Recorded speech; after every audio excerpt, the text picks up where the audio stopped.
এখন রাত 12টা বাজছে। তো আজ সকালেই চলে আসবে খাদানের ট্রেলার, এবং পরবর্তী দুপুরের দিকে আসবে সাকিব খানের বরবাদের ফার্স্ট লুক।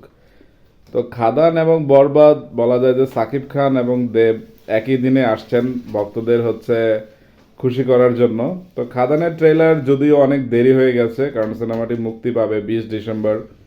অন্যদিকে বরবাদের রিলিজ ডেট অনেক দেরি আছে, ঈদে মুক্তি পাবে এটা।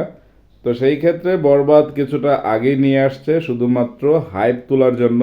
তো এখন দেখা যাক যে খাদানের ট্রেইলার দর্শকদের মনে কতটা ছাপ ফেলে, এবং সাকিব খানের বরবাদের ফার্স্ট লুক ভক্তদের মনে কতটা হাইপ তুলতে পারে। তো আমি আসলে দুটো সিনেমা নিয়েই এক্সাইটেড।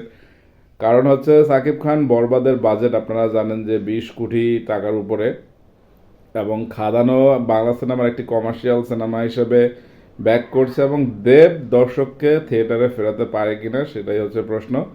তো দুটো জিনিসের জন্যই অপেক্ষা করছি আপনাদের মতো। তো সবাই ভালো থাকবেন, টাটা।